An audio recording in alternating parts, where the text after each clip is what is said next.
हजरत मिर्जा मजहर जाने जाना फरमाते हैं कि बारिश हुई थी ताजी ताजी, दिल्ली में ताजी ताजी बारिश हुई थी। एक बाबा लकड़ी के जूते पहने खड़ा हूं, अल्लाहू अल्लाहू अल्लाहू, असी किसी दे कुछ भी नहीं लगते, ना कोई साडा दर्दी। बाबा मस्त होके जा रहा, अल्लाहू अल्लाहू करता जा रहा। एक तवाइफ अपने कोठे से उतर के तो सीढ़ियों पे बैठी थी, साथ उसका यार भी बैठा था। बाबा अपनी मस्ती में जा रहा है तो बाबा जी के पैरों से कुछ मिट्टी उड़ी तो उस औरत के कपड़ों पे पड़ गई। परवाह ही नहीं, बुजुर्ग गुजर रहे। वो यार उसका दौड़ा हुआ आया, उसने आकर थप्पड़ मारा, का ख्याल नहीं सारे उसके कपड़े आलूदा कर दिए, तू किधर, तेरा दिमाग नहीं ठीक। बाबे ने नजर उठाई, का बेटे मैंने देखा नहीं, चल अल्लाह तेरा भला करे, तूने बदला ले लिया। बाबा जी चुप करके, वइज़ा खातबहुमुल जाहिलून क़ालू सलामा, चुप करके गुजर गए। ठंड का मौसम था, बारिश ताज़ा हुई थी, हलवाई दूध काढ़ रहा था, उसने बिठाया बाबा जी को फट्टे पे, प्याला पकड़ा, दौड़ के आगे बढ़ा। बुजुर्ग आ गए, आइए बैठिए। दूध का गरम गरम प्याला शक्कर डाल के दिया। बाबा जी ने दूध पिया, फिर नजर झुकी, फिर रंग बदला। कहने लगे मालिक तू कितना बेनियाज है, कहीं थप्पड़ मरवाता है, कहीं दूध पिलाता है।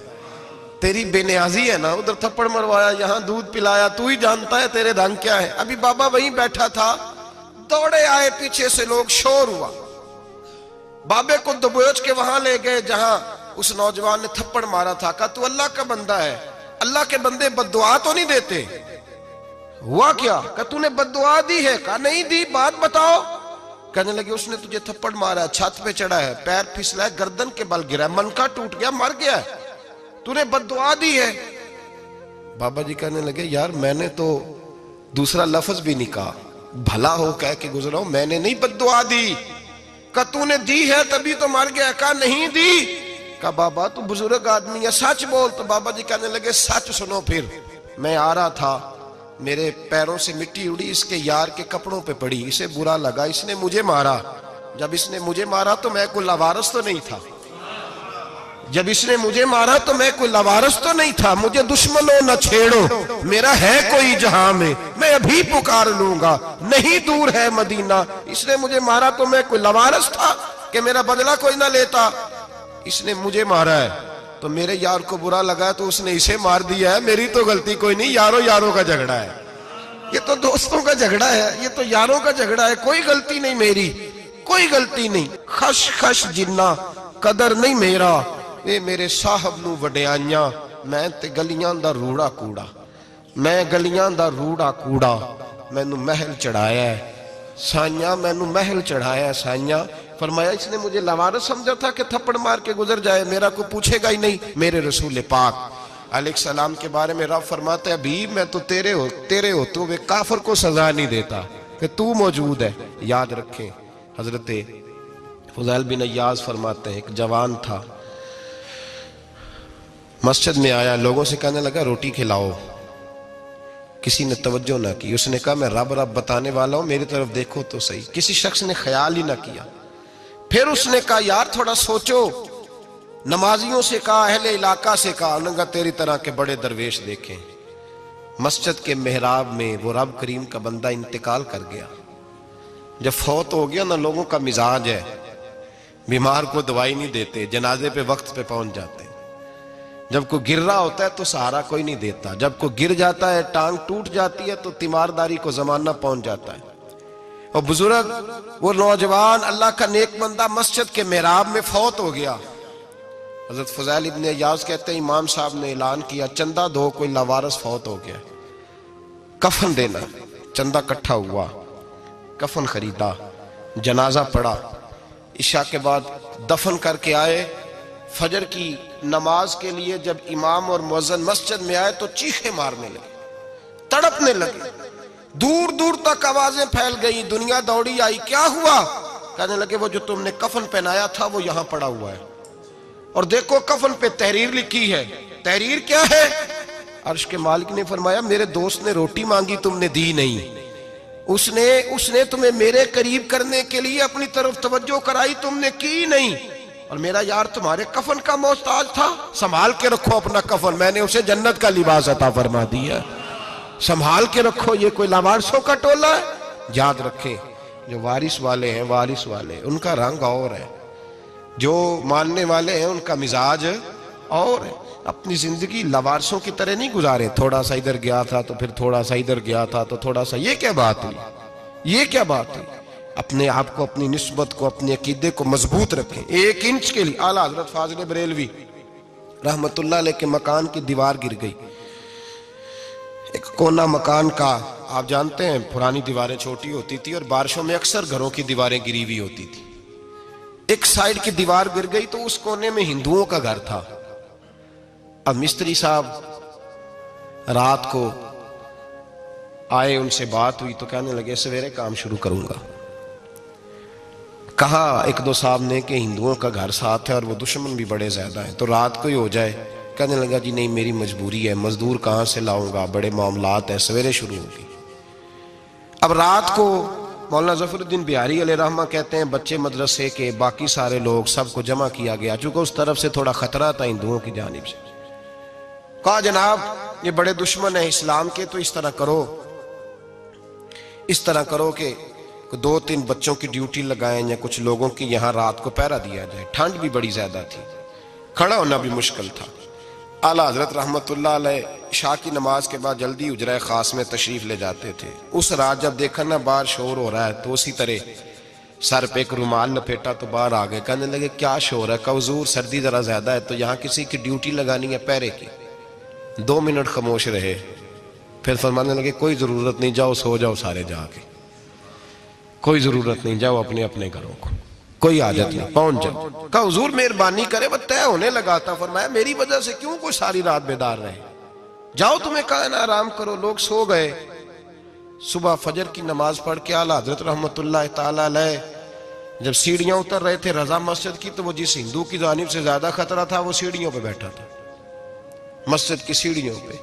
सब लोगों की तवज्जो हो गई। कहने लगा मौलाना मैं कलमा पढ़ने आया हूं, मुझे कलमा पढ़ा के मुसलमान कर दो, मैं कलमा पढ़ने आया हूं, मुसलमान करें।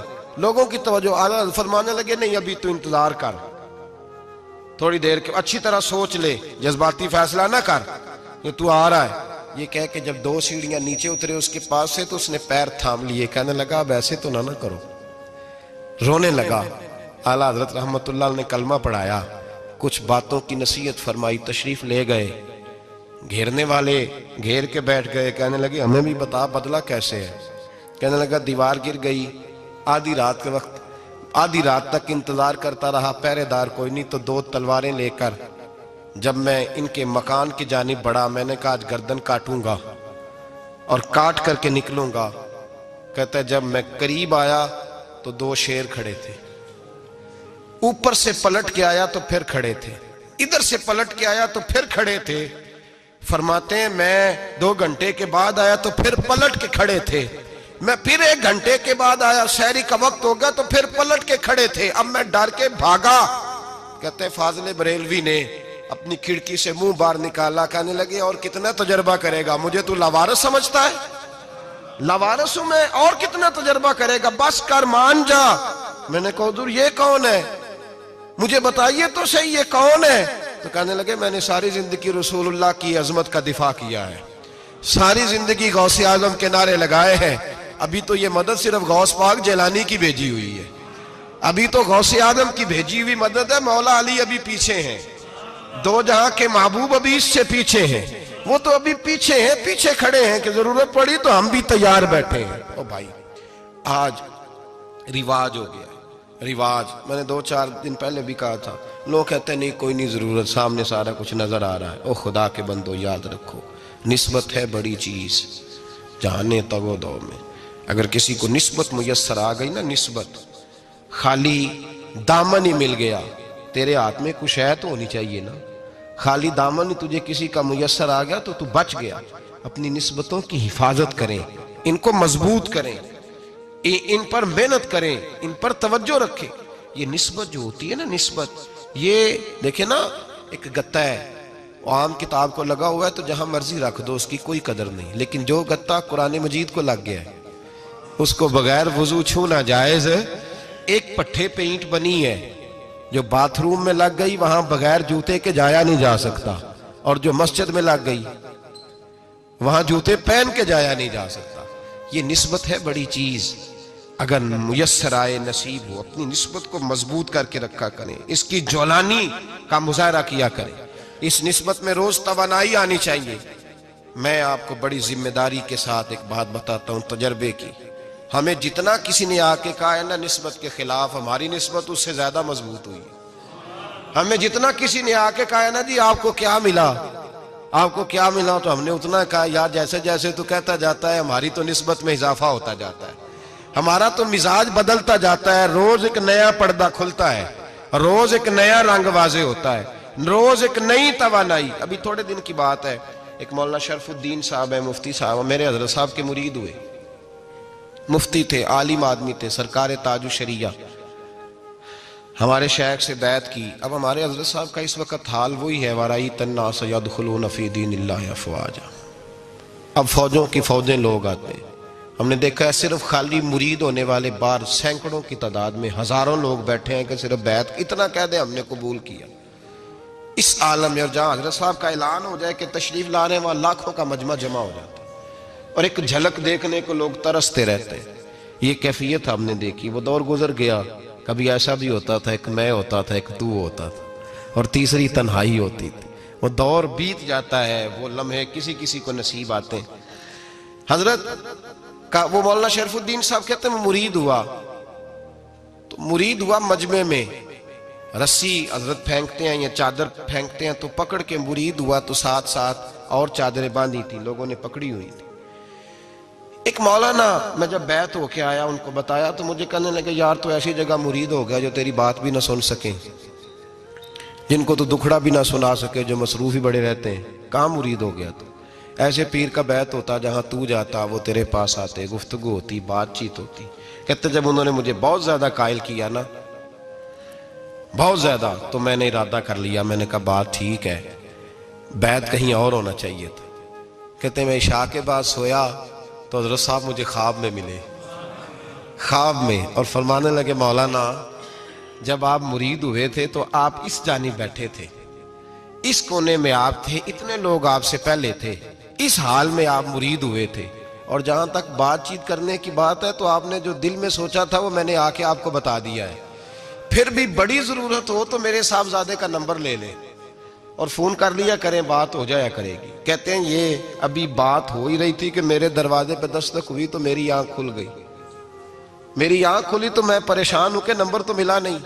एक इंजीनियर साहब मेरे मोहल्ले में रहते थे, फरमाते हैं वो शाम को मेरे पास आए और कहने लगे मौलाना सुना है आप हजरत मुफ्ती अख्तर रजा साहब से मुरीद हो गए। मैंने कहा हाँ, तो कहने लगे मैं उनके मदरसे में काम करके आया हूँ, मेरे पास उनके बेटे का नंबर है, चाहिए आपको? नंबर है चाहिए? कहते नंबर मुझे वो शाम को घर आके दे गए। अब जब मैं आस्ताना नूर पे बरेली शरीफ मिलने के लिए हाजिर हुआ तो मेरे दिल में ख्याल आया, जब मैं अंदर गया ना तो मेरे दिल में ख्याल आया हुजूर ख्वाब जो आई थी इतनी भी जल्दी क्या है, जरा ठहर जाइए, आप मिले जो थे तो साहब नंबर भी दे ही जाते। मेरे दिल में ख्याल आया तो अस्सलाम वालेकुम के बाद हजरत कहने लगे मौलाना मुझे तो जल्दी कोई नहीं थी, आपके दरवाजे पे दस्तक हो गई थी, मुझे तो कोई जल्दी नहीं थी, आपका दरवाजा बजने लगा था, मुझे तो जल्दी कोई नहीं थी लौटने की। हर मुश्किल दी कुंजी यारो हाथ मर्दां दे आई, और मर्द नजर करे जिस वेले मुश्किल रहे ना काई। बस लोगों ये याद रखो और इस पे अमल करो, अपनी निस्बतों को मजबूत करें। हमारा तो जैसे दिन का उजाला चमकता है ना, चमकता है दिल का उजाला, जैसे नया दिन चढ़ता है हमारे लिए तो एक नई रोशनी लेके आता है। अपने आप को बेदार रखें। सूरज अगर बाहर पूरा निकल आए ना तो जो आदमी आंखें जोर से बंद कर ले उसे कोई शय नजर नहीं आती, पूरा सूरज निकला हुआ भी हो। सूरज उसे नजर आएगा जिसकी अपनी आंखें भी खुली होंगी। तो आंखें ही नहीं खोल रहे, तो आंखें ही नहीं खोल रहे, आंखें, ये शिकवा आंखें ना खोलने का है, आंखें ही नहीं खोल रहे तो सूरज कैसे नजर आएगा। बात जरा सख्त है पर चलो आप मेरे अजीज हैं कर जाता हूँ। मुल्ला रूमी रहमतुल्लाह ताला अलैह फरमाते मुझसे एक शख्स ने कहा कि नबी पाक सल्लल्लाहु ताला अलैहि वसल्लम अगर सिराजम मुनीरा है तो नजर क्यों नहीं आते? तो मैंने कहा उल्लू अगर आंखें बंद कर ले तो उसे कोई शय नजर नहीं आती, आंखें बंद कर ले तो उसे कोई शय नजर, तो आंखें तो खोलना, आंखें खोल। यहाँ मैं अपने कमरे में यूं पर्दा आगे करके लाइट बंद करके बाहर शोर मचाऊं, सूरज कोई नहीं, सूरज कोई नहीं, तो मुझे कोई बंदा कहेगा पागल इस तरह कर, बाहर निकल, इधर आ तुझे दिखाऊं सूरज है कि नहीं, तेरी तो अपनी आंखें बंद है। इकबाल कहते हैं दिले बीना भी कर खुदा से तलब, आंख का नूर दिल का नूर नहीं, अंदर की आंखें खोल, अंदर इतना अंधेरा है तो बाहर कैसे नजर आएगा। तो लोग आंख ही नहीं खोलते, दाएं बाएं देखते रहते हैं। निस्बत को मजबूत करें। रब तो फरमाता है हबीब तू मौजूद है तो मैं काफिर को भी अजाब नहीं देता। अब यहाँ खालिस निस्बत का बयान है, खालिस। ये नहीं फरमाया कि हबीब इनके अमल अच्छे हैं तो मैं अजाब नहीं देता। ये नहीं फरमाया कि हबीब यहाँ खाना काबा है तो मैं अजाब नहीं देता। निस्बत की बात फरमाई, निस्बत की।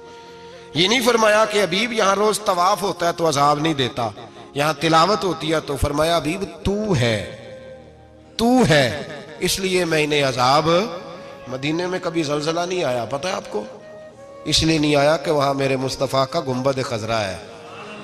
कोई फसल वो बीजते नहीं, कोई फसल बोते नहीं, वो कोई फसल भी, लेकिन दुनिया की हर शय आपको मदीने में मिलती है। जो सबसे अच्छा फल खाना चाहे उसे मदीने में जाकर मिलता है, इसलिए कि वहां गुंबद खजरा की हरियाली मौजूद है। दुनिया की हर नेमत मिलती है इसलिए कि गुंबद खजरा जो मौजूद है। तो भाई ये निस्बतों की बात है, निस्बतों की। पुरानी उम्मतों में जब कोई गुनाह करता था तो दरवाजे पे लिखा होता था सवेरे, मेरे हबीब ने दुआ फरमाई मौला ये मेरे हैं इन्हें रुसवा न करना, ऐ अल्लाह मेरे हैं इन्हें रुसवा न करना। तो मेरे भाई सुन लो और याद रख लो, लाखों पाप भी लोग करके आए, सवेरे मुंह धो के निकल आए तो अर्श का मालिक रुसवा नहीं करता, बल्कि कहता है तू मेरे दामन में छुप जा, अंदर जाके जहां गुनाह किया है वहां जाके दिल से सच्ची तौबा कर ले, मैं कयामत में भी किसी को नहीं बताऊंगा कि तूने गुनाह किया। तो बरकत किसकी है? रसूल पाक की। ये बरकत किसकी है? हबीब दो आलम की सल्लल्लाहु। गुलामी का रिश्ता मजबूत करें, गुलामी का वारस वाले बने, लवारस ना बने। लवारसों जैसी जिंदगी ना गुजारे, जहां मर्जी चले गए, जहां मर्जी छुट्टियां कार है, जितने मर्जी टाइम बिताए, जो मर्जी तबीयत में आया करते फिरे, पता ही कोई नहीं, हाल ही कोई नहीं, ये कोई कैफियत नहीं है कोई भी। मुझे एक साहब कहने लगे कि एक पीर भाई पूछ रहा था हजरत साहब का हाल क्या है। मैंने आज के बाद उसने तुझसे पूछा तो बिल्कुल ना बताना। वो कैसा बेटा है, वो कैसा बेटा है जो पड़ोसियों से दाएं बाएं लोगों से हाल पूछता है, उसे पता ही नहीं, उसे खबर ही नहीं, उसे तो लम्हे लम्हे की खबर होनी चाहिए, उसे तो मिनट मिनट का पता होना चाहिए था। वो उसने किस तरह की निस्बत रखी हुई है जिसको हम सायों से पूछने पड़ता है जरा पता करके बताना हाल क्या है। तू किधर था भाई, इतनी देर हो गई, तूने हाल भी किसी और से पता कराना है। मैंने कहा उसको कहना आज के बाद हाल पूछना हुआ तो खत लिखे, मैं भी जवाब लिख दूंगा, बात खत्म हो गई। जब दूर दूर जो रहना है तो ठीक है, फिर इस तरह ना तो खुदा है ना मेरा इश्क फरिश्तों जैसा, दोनों इंसान है तो फिर क्यों इतने हिजाबों में मिले। और उसने कहा था अब कि हम बिछड़े तो शायद कभी ख्वाबों में मिले, जैसे सूखे हुए फूल किताबों में मिले। ऐसा काम न करें कि वो अंदाज ही बदल जाए, अपने आप को अपनी निस्बतों को मजबूत करें।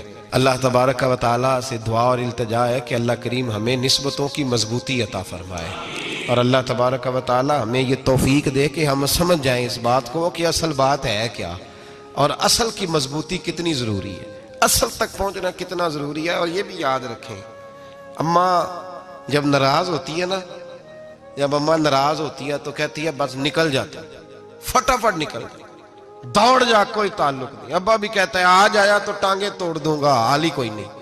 और वही बेटा जाके 2 मिनट पैरों में बैठता है, कहता है अम्मा तुझे पता ही नहीं मैं कितनी टेंशन में था। तो वही अम्मा बाहर निकल के पहले बढ़ के मार रही होती है, हद कर दूंगी, फिर वही अम्मा कहती है बड़ा परेशान है बेचारा।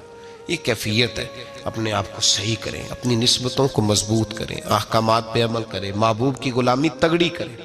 ये जो सुस्तियाँ हैं, कोताहियाँ, इनको दूर करें।